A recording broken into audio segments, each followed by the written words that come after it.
Afternoon,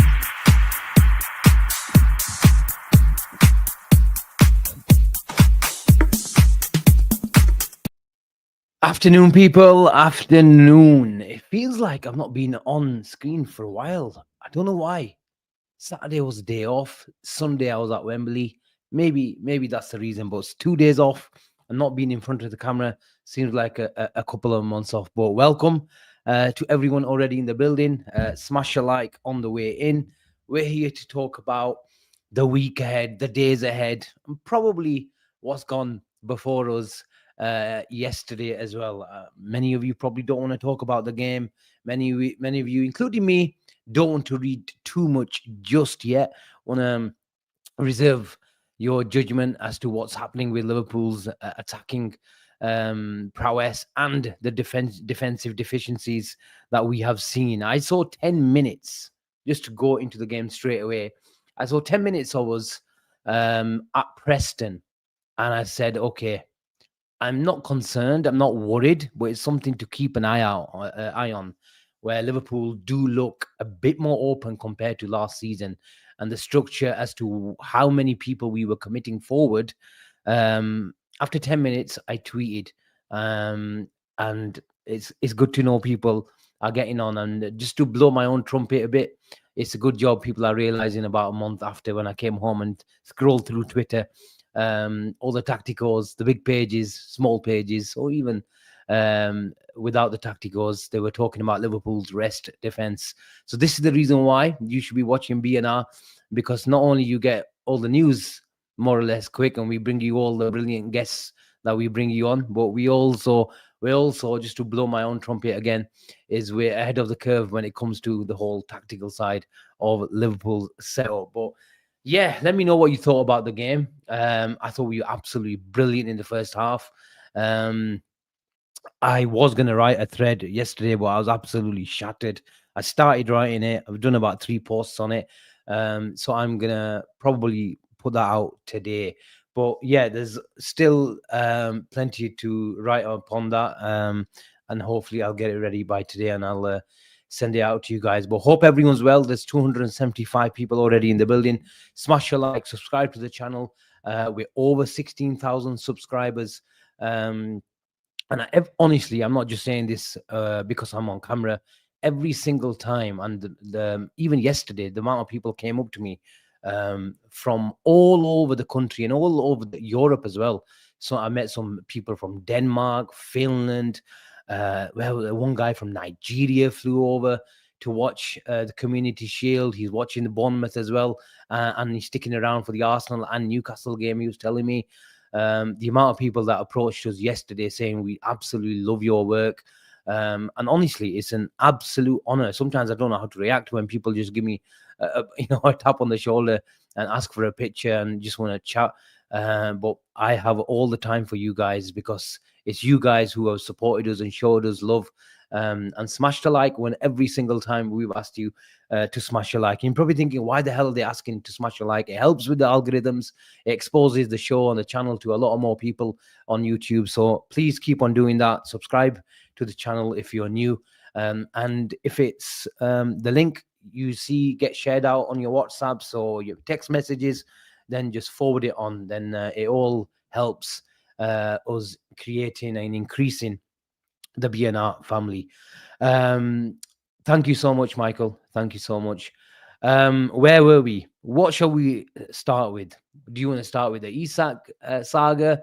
There hasn't been any major developments, but Van Dijk is talking about the loss of Darwin Núñez and Diaz, and the need for an extra few faces. We probably saw. I kept a close eye on Mark Gahey yesterday on the pitch, and you do want to read too much into things, or he stuck around and had a word with a Liverpool player. Why is he doing that? Does he know he's coming? And so, because you've got at the back of your mind, you know that this transfer is going to kick off and accelerate, and Liverpool are going to approach Crystal Palace in the next. It could be next few days. It could be in the next week. We've had some news relating to Crystal Palace and their court appeal, and it looks like they're not going to be playing in any European in the UEFA Cup. So I still call it UEFA Cup.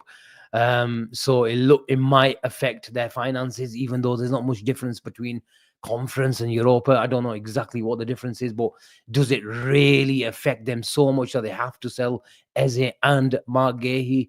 I'm not so sure. But the comments from their chairman, Parish, um, as it was telling to me that they're expecting at least one player to leave, and he was talking about that this is the cycle of football where players come and players go. So, yeah, I fully expect Crystal Palace to at least lose one. If I'm predicting, I think they lose Eze to Arsenal as well, and that's my personal opinion as well. I think Arsenal would probably in a similar situation as to us to see what's going on. They might need to pay a bit more extra. I don't know how many years Eze has got back on his contract. Sorry, so it remains to be seen. A lot of shouts for Adam Warton in the chat, and I'm not surprised, especially in the second half. I thought Adam Warton showed his class. And his passing ability, it was really, really impressive. And at times, Liverpool tried to really go aggressive at him. And what impressed me, as I thought I didn't see that a lot in his game, is the ability just to. It didn't have to be a drop of a shoulder. It didn't have to be someone like Gravenberg and drop of a shoulder and go into space and carry the ball through a dribble. It was the awareness that he's sometimes got an extra couple of seconds to control it, pop it off to defenders, or turn and pass. But the awareness of him knowing that someone is aggressively pressing me, then that ability to just to whip it over the top or down the channel, that really impressed me. So big up to Adam Warton. His valuation probably increased by 10-15 million pounds.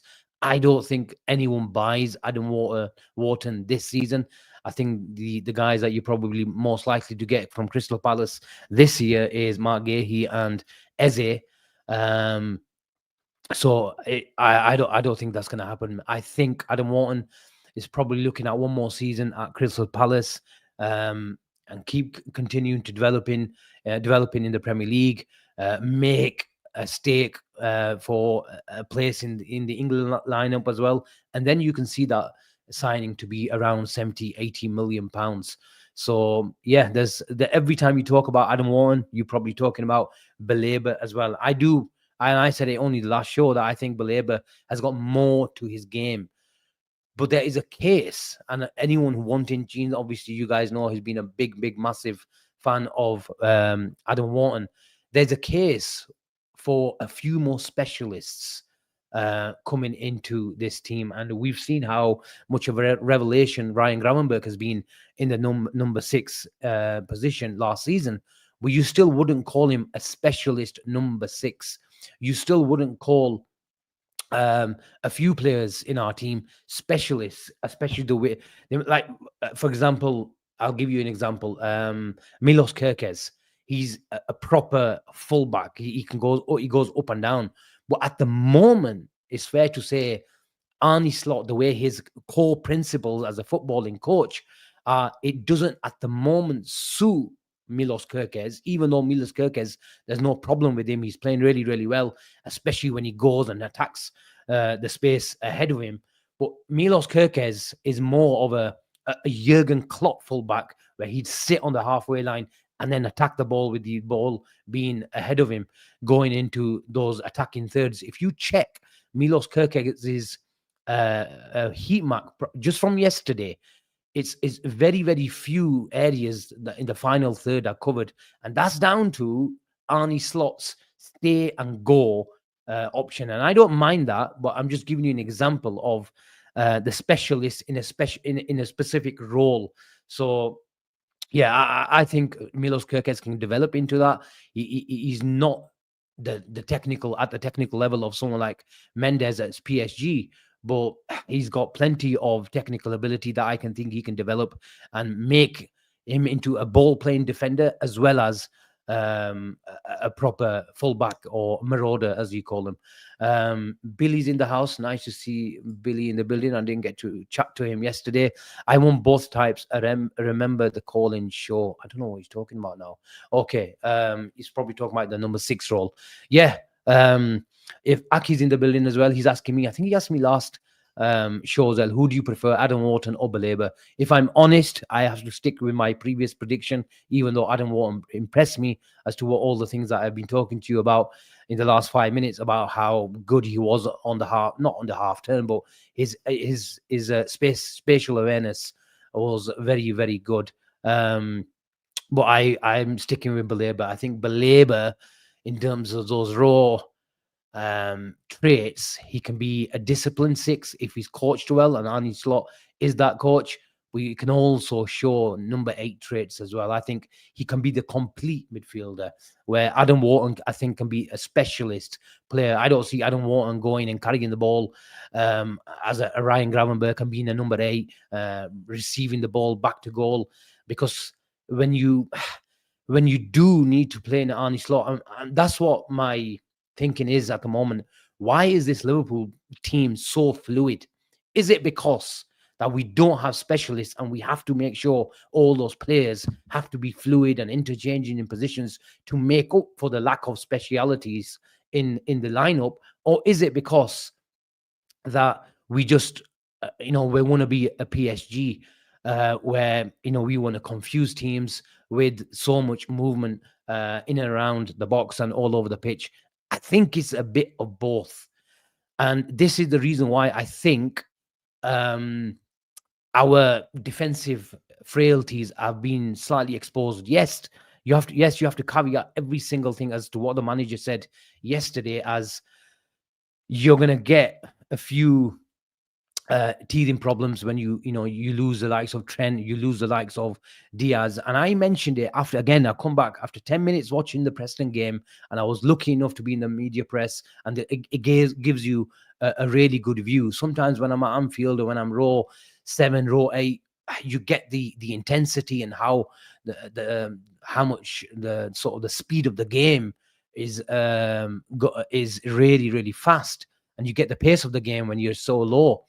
But you don't get an idea as to what's happening on the pitch overall in a tactical sense. So at Preston, I realized, I thought it looks like Liverpool are committing one more player when we've got the ball, and that's affecting our rest defense. And what is rest defense? Rest defense is the moment you lose the ball, what structure your team is in to win the ball back. What's also affecting us, and you have to take the rough with the smooth, is Florian Wirtz. For me, I think in terms of not output sense, even though he will probably have a shout for that as well in terms of goals and assists, I think Florian Wirtz is going to be the player of the year this season. This is how much, I don't care if I'm going early. Florian Wirtz, I don't think will let me down this season. This guy is a magician, a maestro, a tempo setter, an accelerator. You call him what you want. Florian Wirtz fits those superlatives, and honestly, I think he's going to be brilliant. What you have to understand is when you've got a proper natural number 10, and we're going to let him be the floater, the positionless number 10, and go into areas to be an extra man on the right hand side, to be an extra man on the left hand side. When we do lose the ball, he doesn't have the legs, even though he has got midfielder type of legs, and he can carry the ball, and he can go into deep areas, and he can be attacking the box as the attack develops. He's not a Szoboszlai as to who's going to shuttle across to the left and right. So when Dominic Szoboszlai plays that number 10 from a defensive perspective only in isolation, he does shuttle across. And the amount of how many times your guy, especially the guys who watch us regularly, and the amount of times that he comes across and slows down attacks is crazy.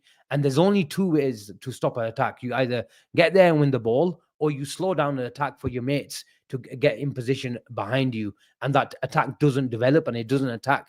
The attack doesn't develop into a counter attack. So you snuff out danger. And the amount of times Dominic Szoboszlai did that last season, it was really, really impressive. But my hope and the understanding that the manager will have as well is if you bring someone like Wirtz, is he's going to give so much more in other areas, as well as his counter press and his high turnovers as well. So, I'm not advocating for the fact that we need 2 Dominic Szoboszlais. I'm being greedy here, but you have to understand from a rest defense perspective and snuff out danger, Dominic Szoboszlai not playing in the number 10 and jumping and getting back in and shuttling across to slow down attacks, it is going to affect us. And I'm just talking about how Liverpool have been exposed to the counter attack. When you're snuffing out danger, slowing the attacks down, you sort out what's going on behind you. And if someone else is committing high up the pitch, Van Dijk has gone up for a set piece. Ibu Kanate has gone up as well, and he's on the edge of the box. All of a sudden, he's facing play, and we're all right because we've got a lot better structure. So those are the few deficiencies that Liverpool we need to sort out. And I mentioned again, after 10 minutes of watching that Preston game, is the right back situation, where maybe this is the reason why we were trying out Dominic Szoboszlai, where Slot is realizing what Frimpong gives us, what Conor Bradley. I think every fan, including myself, know what Conor Bradley and Frimpong do. And Frimpong had a good game yesterday. Let's make no mistake about that. But we're talking about how many players that Liverpool are committing further up the pitch to create the chance.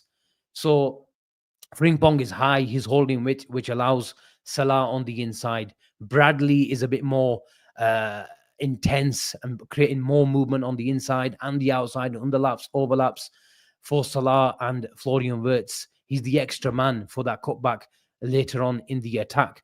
But the concern I have is from a standing position, neither Frimpong has got a ping, neither Bradley has got a 40, 50, 60 yard ping to switch play. So what you have to do is make sure you go and be an extra body further up the field. And I think that's a slight concern at the moment. And maybe this is the reason why we tried Dominic Szoboszlai in the right back situation. Why? Is because he has got that ping. He has got that. How many times, and I keep referring back, when Trent and Szoboszlai came on late on in that Newcastle game away from home, and the connective and the connections and the triangles. Trent, yes, he had his defensive issues, but that ball into midfield from the right back position, whether it is the double pivot or the single pivot going closer to the right back, or it's even Florian Wirtz going deep and being the extra man, I do have a concern. I think Liverpool have lost that ball in midfield, and it means someone like McAllister has to go into the double pivot, or even Florian Wirtz has to go into real deep areas and be an extra man. And then it's up to Bradley, but it's a lot easier finding Florian Wirtz if you've got him in those areas and he's part of the build-up. Can he do that long term? Do you want your number 10 to be the extra man and go into those deep areas week in, week out? I don't know. I don't know. He certainly does have the legs, but I guess it's horses for courses. We also saw the double 10 option as well. I actually think for the first 50, 60 minutes, Liverpool's structure on and off the ball wasn't bad. We matched up. I tweeted straight away after 5 minutes of seeing Gakpo in wing-back areas. That has to be done. You refer back again, and I didn't plan to cover the game, but we'll come back to Gehi Isak for the second part of the show. But since we've just naturally gone into the game, let's stick with it. If you refer back to the 1-0, I think Jaros came on and made a save from Eze late on in the away game that we won. I think it was Diaz and Gakpo. I can't remember in the last 10 minutes. I think it was Gakpo, from what I remember. He was in the same positions. And I think Arne Slot saw that from the away game. And against the top 10, and this is my concern. I've been talking about Gakpo. I've been talking about Luis Diaz. And I tweeted straight after the game that Luis Diaz's off-the-ball work was taken for granted for many, many years. And even before that, Sadio Mane's as well. And I think although Cody Gakpo has increasing willingness, but his natural awareness, that's the reason why the ball goes over the top or in behind him, still Muniz was getting in because he was so aggressive, and also due to the lack of awareness in those positions. Cody Gakpo, I'm talking about here, is, you can't blame him. But there's also a slightly strange in structure which didn't help Cody Gakpo, where he was expected to jump and then go across. And especially if the right back is sitting on the halfway line, you can't expect him to do. And this is the reason why I think Liverpool controlled the game fairly well for the first 50, 60 minutes, is because, one, we were okay in structure off the ball, but when from their goalkeeper, we were going man to man. And this is the reason why Liverpool, I thought, controlled their game. The moment Liverpool switched where they were keeping Isak and not Isak. We'll go to Isak shortly. Ibu and Van Dijk on Mateta, you were losing a man further up the pitch. And this is the reason why I think, and I thought Crystal Palace controlled the game better, because they always had one or even two men extra. Saar was coming on the inside, Eze was coming on the inside, and Liverpool was struggling to pick them up. And I thought Liverpool looked a bit leggy as well. But the main reason is they were working up to the halfway line a lot easier compared to the first half. So maybe that was a bit of lack of legs. Maybe Liverpool wanted to manage the game a bit better and counter them and get that counter. You could argue if Salah puts that in, we win the game 3-2 and it's game over. We don't need to see the penalties. But I thought Liverpool didn't control the game after 60 minutes. And if anything, if there was probably one winner, it's probably gonna be Crystal Palace, even in extra time, unless Liverpool made some drastic changes. And there were calls for Rio to come on yesterday, and maybe this is the reason why I think he didn't bring him on, where he probably thought, Gakpo is playing literally as a wing back at the moment, and I don't want a young king 16-year-old coming on playing a completely different role. At the moment, whenever we've seen Rio come on, is where we're attacking and we're being we're on the front foot, where he's running at the right back. But sometimes you just have to let a kid come on and just change the game, because he's one thing we all agree on. He is fearless and he can carry a ball even from deeper areas. I was talking about it last show as well. For a 16-year-old, he's got a good ass, and you need a good ass in football or in any other contact sport. I've not been zooming into his ass, I promise you, but he's got a good ass. And the guys who played a football at any level, a good ass helps you to shield the ball, and it allows you to come inside and carry it. And this is one thing that Luis Diaz was good at, is because he was tenacious and he had full of he had that energy about him. He could carry it. So yeah, look, some of you are agreeing with it, 100% agreed. That's what I was trying to tell. But sometimes you have to let the guy come on. And what was the worst could happen? At the end of the day, it's a friendly, and the guy can take a player on. He can carry the ball from deep areas, and maybe someone of that energy and willingness to run at players, it would have caused Crystal Palace to drop off 5-10 yards, and then we've got them where we want them. Ibs says Hazard style. Sterling, if you're talking about asses, he had one. But before I even get clipped and put all over Twitter, I should stop talking about asses. Yeah, there it is. The aggregators are also in the house. But look, let's talk about the whole perspective. Yes, there are some concerns. We're entitled to talk about those concerns that we've just talked about. But the manager has been talking about those concerns as well after the game, and he said we need to adjust them. And we have to understand, we've just talked about that pass from right back, and I would go as far as saying Trent was probably 50% of our build up when we had four players across the line. 50%. Ibu not great on the ball. Robertson not great on the ball. Van Dijk brilliant on the ball. Passing to midfield, passing to Ryan Gravenberch. I think I mentioned that stat up until about 4 of the last games of the season.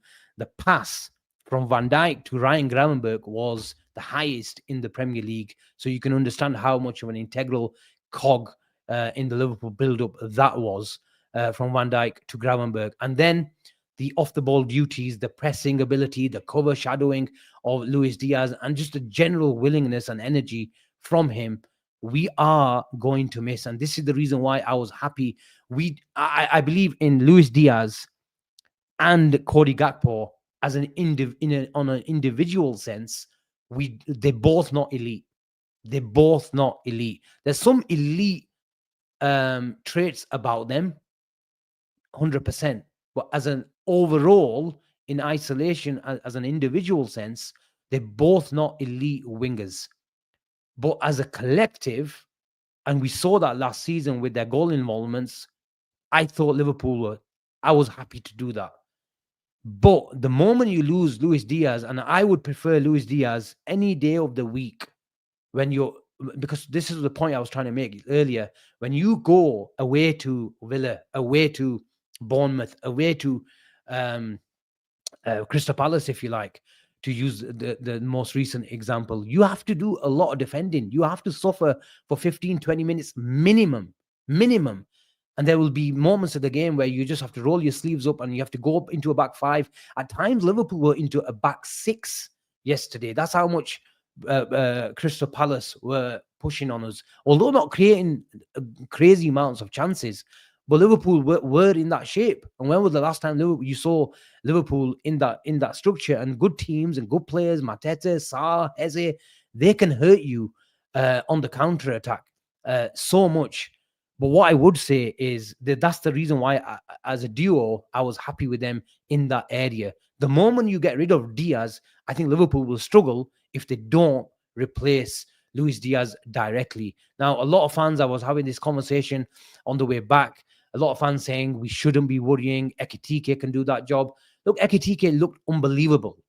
I tweeted, I'm talking about my tweets quite a lot this show, but I said Hugo Firmino is connecting play like mad on the halfway line. And sometimes it did look like Firmino was connecting play where little round the corner passes, first time touches for someone to just run onto. He just needs to fill up a bit, and that will naturally happen a bit more with a bit more time at the gym and a bit more time generally spending training with his and playing with his mates. So look, Hugo Ekitike was a massive plus going in to the season.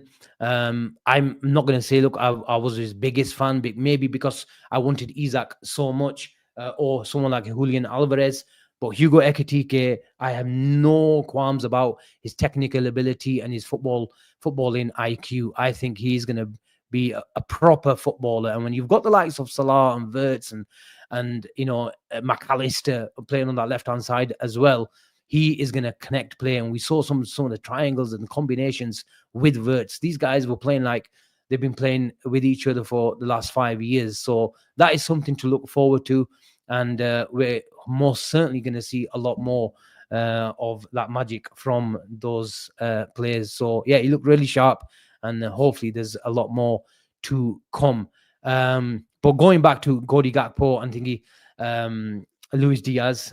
So I was talking about we've lost Trent in the build-up, and we've lost the off-the-ball pressing and natural energy from Luis Diaz. So it will take a bit of time. And then we've taken Szoboszlai out from the number 10, and I've just discussed in the early part of the show as to what he bought in the rest defense. But when Palace got really aggressive, I thought Liverpool struggled. But why I'm not probably going all in at the moment is how Liverpool struggled to keep the ball is because Ryan Gravenberch wasn't playing. When you go really, really aggressive against Liverpool, Ryan Gravenberch, how many times have you seen him just drop a shoulder and go into space and carry the ball, and the whole pitch is open up for him because teams have gone man-to-man, and the man-to-man structure, it only takes one person to beat their direct rival on the pitch, and the whole pitch is opened up for you. And that is probably one of Ryan Gravenberch's biggest assets, is to drop a shoulder and dribble and carry the ball into midfield. So yes, I don't think Curtis is going to do that. Curtis is all about shielding that player, rolling those defenders or midfielders, and then coming into midfield and through tight spaces, or he'll just pop it off and keep the ball ticking. Szoboszlai lost the ball a few times as well. This is the reason why I don't like Szoboszlai starting as a number 6. And I think I'm vindicated by the fact that Slot probably doesn't trust him as the number 6 on paper, in fluid positions where Curtis comes naturally to open the game up for the defenders, and in natural fluidity, Dominic Szoboszlai is the deeper midfielder. He can do that. At the end of the day, he's still a really good midfielder, and maybe because we've lost Trent, we're looking for that deep progression from Dominic Szoboszlai. Earlier parts of the season and training, we've seen him at right back. Are we trying to get a bit of Trent back?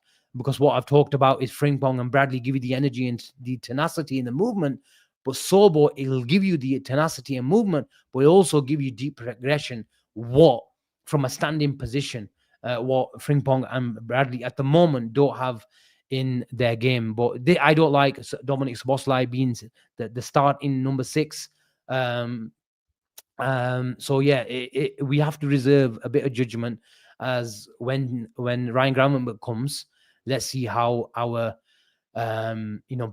sort of ability to bypass the press, aggressive presses comes about. But I think we've covered the game for about 30 minutes. I think Florian Wirtz was unbelievable. Frimpong scored a goal, looked dangerous on the attack. Set pieces, I think Liverpool, we need to look at that as well.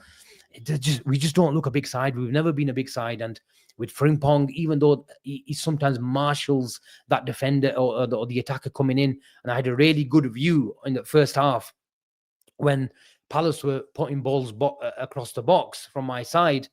It looked like if the ball was perfect, that player will come and beat Frimpong on the back post. But Frimpong, at least he always engages, where he might not get the ball directly with his head.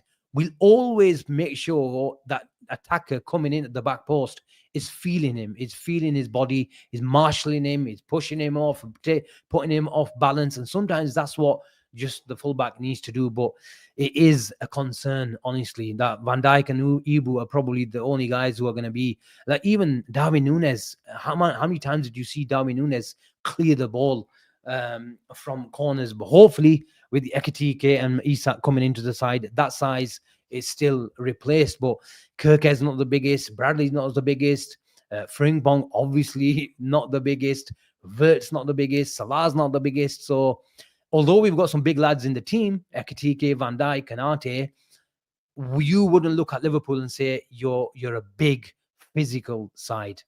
You just wouldn't describe Liverpool like that. But let's see what happens. Hopefully, we spend a bit more time on the training pitch with Bournemouth coming on Friday night. We put a really good performance in, and then we're looking as the Premier League champions that everyone else, in fairness, is talking about Liverpool as. So yeah, Friday night, get a good win under the lights at Anfield, and then we move to those 2 big games against Newcastle and what's their name, Arsenal. So let's go over to the transfer section. Let me share my screen with you guys. There's 453 people inside the building. Smash a like and subscribe to the channel if you're new, guys. That would be greatly appreciated. There we are. Right, where shall we start? We shall start with the Lee Ryder tweet about 3 hours ago. I think he wrote an article in the Chronicle, aggregated by Anfield Sector. Alexander Isak has been handed an ultimatum: no serious offer, no transfer. What must follow is a heftier bid. There has been talk of £150 million, but others on the agent circuit have suggested that 130 plus add-ons may yet offer a breakthrough. And then I think Ben Jacobs also wrote something today. I can remember seeing it. Ben Jacobs, let's go to that. Here we are. It was a fairly long one from what I remember. Where is it? It was about an hour ago, wasn't it? There we are. Liverpool's position on Alexander Isak's situation remains the same. There has been no further bid approach or significant interaction yet following a rejected offer of £110 million. Liverpool respect Newcastle's position, and the emphatic nature of the rejection means Liverpool are still waiting for encouragement. So, yeah, it's the same regurgitated stuff, if I'm really honest with you. Nothing that we didn't know before. Liverpool view situation as similar to Anthony Gordon. Okay, last summer, first indicated as they would be open to deal due to their PSR issues, only to sell Elliot Anderson and Yankubu Minter instead. When Liverpool approached later in the window, Newcastle were no longer willing sellers. Understand Newcastle had indicated a willingness to engage on Isak, so Liverpool made their bid. It was made with optimism, which is why the strong and the quick rejection was a surprise. Now that it has been rebuffed, Liverpool will not engage without encouragement. This is where I disagree.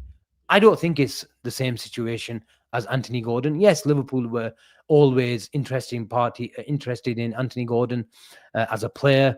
They always liked him, and I can tell you, the people that you still talk to at the club still talk about Anthony Gordon as a good lad, a guy who really wanted to be in the red shirt, and Liverpool still have him on their shortlist. How high? I don't think very high in terms of how gettable he is now because he signed a new contract, but he's still very much appreciated as a player.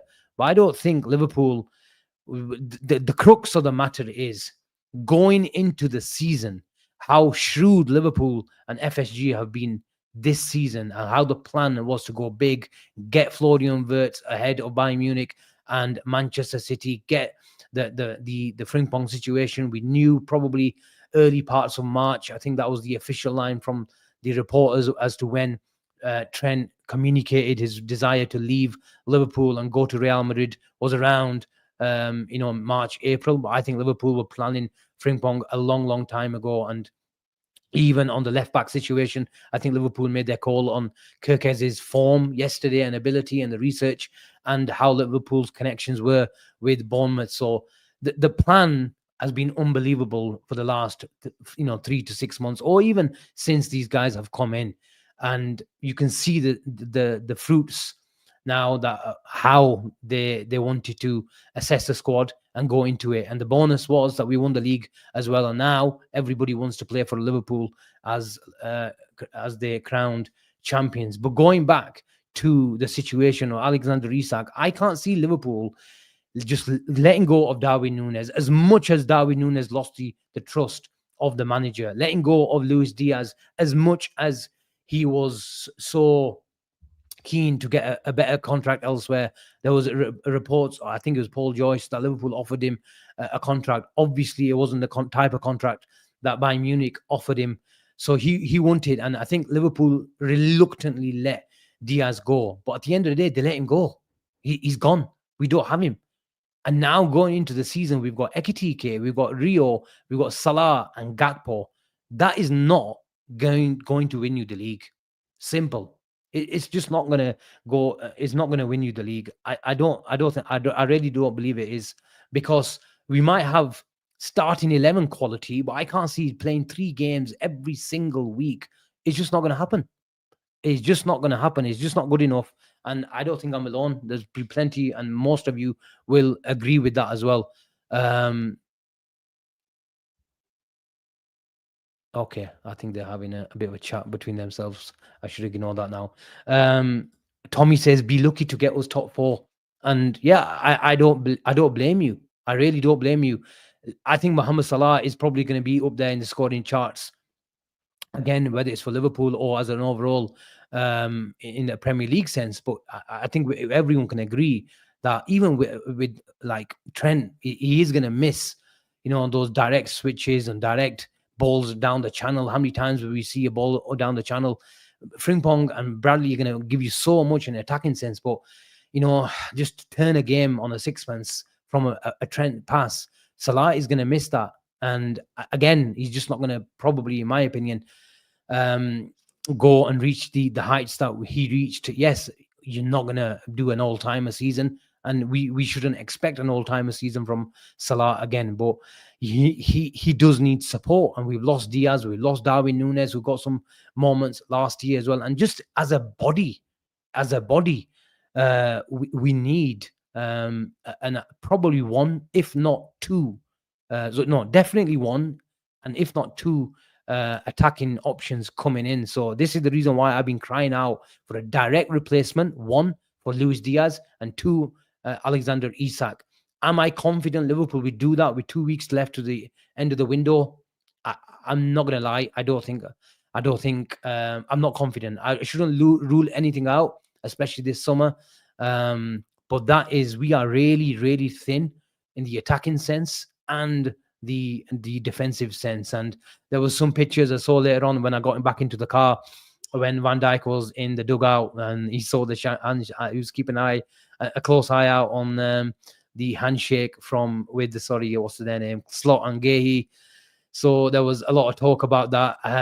Then I was talking about the Steve Parish's comments later on, and I think there was an acceptance of these two players, or the players that he was referring to, that they could leave the club. We've obviously seen the news, the court appeal they've lost today, how much that affects them. But they will need now to line up some replacements. At the end of the day, these are two cracking players, arguably two of their best players. Mark Gahey, their leader, their captain, and Eze, then their creative hub in the side. So they have to probably start lining up a few replacements. There was talk about Ousmane Diomande coming in. They were trying to lowball Sporting early in the window. It'll be interesting to see if they go back in for him. So I'm still confident. I'm not panicking. Although there was a bit of panic on Twitter yesterday and a big meltdown on many groups on my WhatsApps when I got back into the car after the game. I'm not panicking. I'm still very confident that Alexander Isak is going to become a Liverpool player. And I maintained this confidence for a long time now. And just think about it. I don't think Liverpool will see it, as much as you're going to talk to me about Florian Wirtz is an option on the left-hand side on paper as well. Soboslai can do that role. Ekitike can do that role. Yes, they all can do a job. I'm not denying that. But I want specialists. I want specialists in specialist positions. And we need to replace, how many goals did Luis Diaz get last year? 16, 17 or 23 or 22 goal involvements. We just need to, just in isolation, replace that. So I would, Hussein's asking Isak and who else then? Look, the dream is Barcola. The dream is Barcola. Is it realistic? Probably not. But I'm sure there's still very good options out there. I think we've recouped enough money to make sure we can go get a 60-70 million pounds. Maybe not, if the money isn't there for an 80, 90, 100 million pound player. It's probably going to be 100 million euros if you're going to prize Bradley Barcola away from PSG this summer. There's been talk about him even being offered a new contract. At the end of the day, he's French, and PSG just won the Champions League, the natural attraction, even though he's not a mainstay in that trio up front for them. I just can't see Liverpool prizing away Bradley Barcola this summer. If, and a big if you can't get Isak this summer, then maybe Liverpool throw an extra 10-15 million pounds at the club and maybe the player as well when it comes to wages. But I can't see, and I repeat, Liverpool not having a plan and just letting Diaz go and Darwin Núñez go. That would be criminal, and it'd be negligence. And just to sort of term it in a nice fashion, that Liverpool will allow themselves just to be put in that position. I just cannot see it, and I think Liverpool are very confident that they will get Alexander Isak in a red shirt.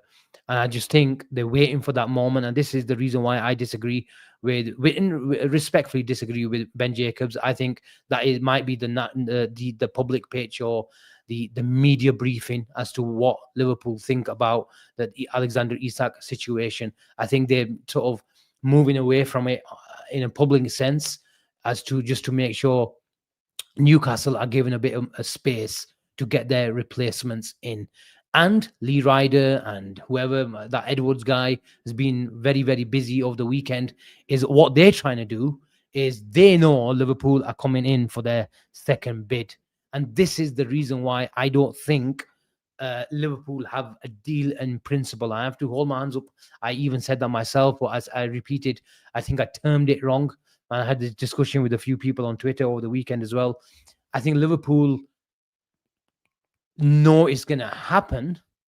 Alexander Isak is going to be a Liverpool player, but there's no fee agreed with the player. That's my stance on Alexander Isak.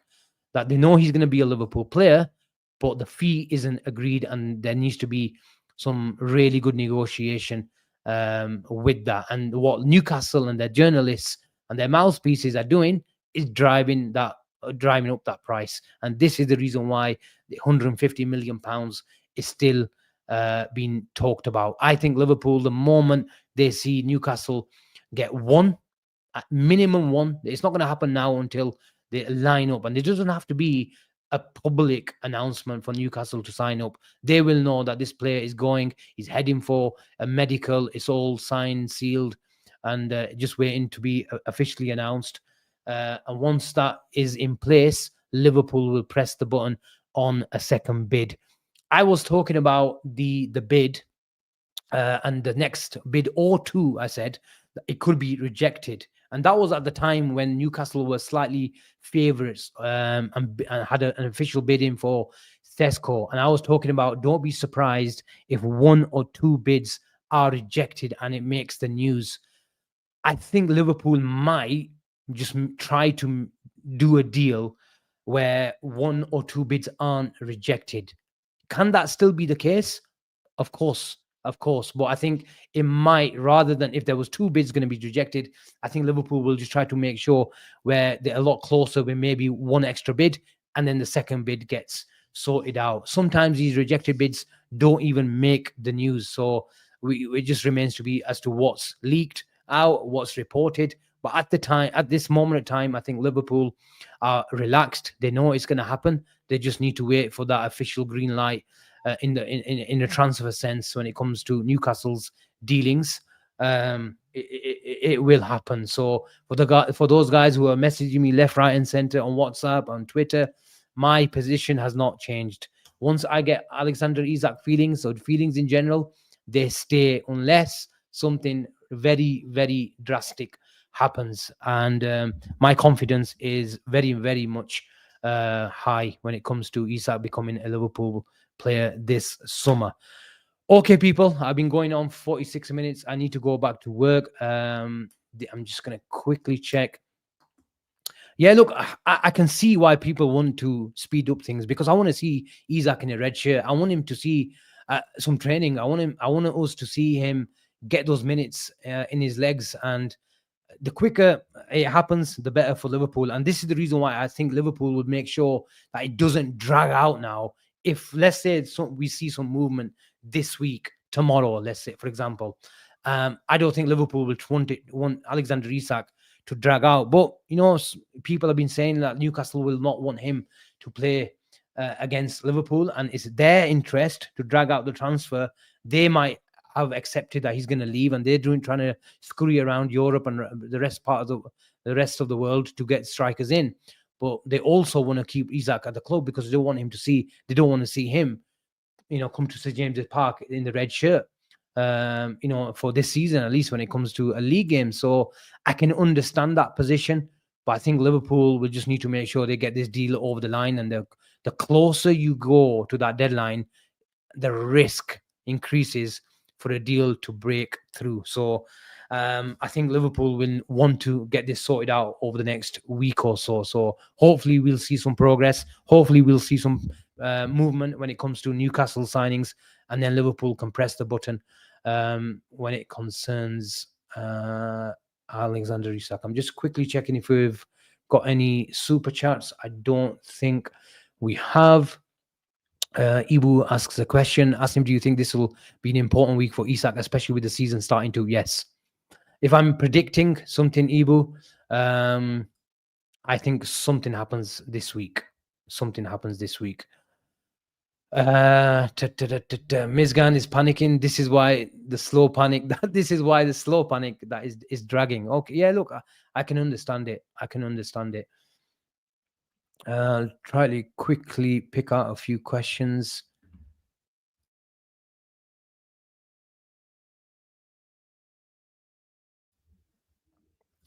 Total Eclipse says we need a left winger, a striker, and two centre backs. Yeah. I would even be happy with one centre back if it means we get a DM in as well to give Ryan Gravenberch a bit more support. Because I do think Gehi is who I thought was really good yesterday, can provide us the cover. If it's not Gehi, then I would be crying out for two centre backs. because I think Leone, where he's at in his career path, I think he does need support, because there's if Kanate and Gomez weren't injury prone, then I could see, okay, someone like a Leone coming in and developing. But because they've got such massive question marks against their injury records, we have to make sure that centre back coming in has to be at a Mark Gahey level.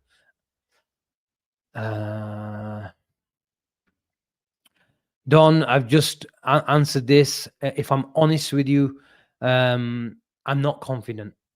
I'm not confident, but I wouldn't rule it out. I wouldn't rule it out. It remains to be seen what happens with Fofana. We heard him going to Everton, then we heard he wants a Champions League club. At the moment, I would shake your hands on Isak and someone like a Malik Fofana coming in and just giving us an extra option. Because look, you guys know I've never been Cody Gakpo's biggest fan. And I don't want to come out just after one game, but I was happy as a duo with Diaz and Gakpo. Gakpo, I feel like when we're in control with games, when we're spending a bit more time around the box, Gakpo's ball striking ability coming inside is very, very good. If teams if we pin teams back, even in a low block, that Salah ball where he's on the edge of the box and the far post, back post. I think that run from the out to in run, I think Diaz and Cody Gakpo were very good. But I think Cody Gakpo's heading ability just to get off the back post was better than Diaz. So I like them as a two, and it proved to be the case. And Diaz was that guy to make sure you need a warrior, you need a winner in away games, especially. And I'm gonna miss Diaz in away games unless we address the situation. I'm not the biggest fan of Ekitike playing from the left hand side, and I keep getting told by friends that is gonna happen. Then I have to back it, because who am I to question Arnie Slot? Am I gonna agree with it? In my humble opinion, before seeing anything of it, and I'm only judging what I've seen from the player at the moment, how good he is coming from the central positions and floating in those areas. It's a completely different role, rather than stretching opposition and running at him and running in behind, and being a menace in behind defenders. I just don't think he's that kind of guy. He's a guy who comes to show to feet and connects play from the little small sample size that we've seen. So I would prefer Florian Wirtz starting from the left in away games before you put Ekitike on the left. I'd like to see that as a Wirtz, Isak, and Salah in the big away games. What will allow us to do is keep the ball as an extra midfielder. Wirtz coming into midfield, he'll naturally play in the left-sided 10 anyway. But like I said in previous shows, we might need then to Szoboszlai as a left midfield, just to make sure at least one player is not always relied upon to keep width. It would need Kirkes to be higher, but if you've got Szoboszlai, then you can still keep Kirkes part of the first phase, and then you've got Szoboszlai keeping width, which allows Florian Wirtz to come on the inside as well. That could work. And it remains to be seen. But I think the structure didn't help Cody Gakpo in the second half as well. So I would give him that as well. I think like I was saying earlier in the earlier show, we were expecting too much from him as to what he was being asked to do. Billy is still here. Ekitike is not left wingman. Heck no, don't want to see that all. I've got an Egyptian calling me. Let me quickly answer this. Assalamu alaikum, Sidi. It's Mr. Muhammad Shuair, my beloved friend from Egypt. He's calling me, but I think he's in an Egyptian cave and he doesn't have reception. He can't hear me. I'll put it down. I'll call him back. Okay, people, I'm going to end it there. I'd love to give you any inside information, Ahmed. I don't have anything or at all. It's the same. Oh, he's calling me again. I'll call him back. Egyptian bomber. No, Salah signed his new contract. WhatsApp is banned in Egypt. No wonder he's calling me of something else now. I think he was calling me on iMessage, where we call it. That's why you got that Apple tone. Okay, people, thank you so much. There's still 420 people in here. Please, please, please, I can't stress it enough. Smash a like and subscribe to the channel on the way out. If you're watching the show later on, let me know what you thought about the game. Let me know what you think about the next week or two. Some really, really interesting scenarios are bubbling. I'm hearing the chat about Rodrigo to Manchester City. Is that the reason why they're letting Savinho go to Spurs? So yeah, it looks like everyone's doing their business. Liverpool will need to make a move this week. We are expecting some movement this week. Will we get it? We shall hope so. Like and subscribe. If you're not, I also forgot to mention the BNR Ultra. I'll get told off if I don't mention that on the way out. Become a YouTube member. Our studio is probably 3-4 days from being ready. The builders are still there today, sorting a few little things out regarding the frames and the signage and all the table that is getting put in as well. Please, please smash a like, subscribe to the channel, and we shall see you tonight when me, Gene, and a few others are back as well. Till then, take care. Bye-bye.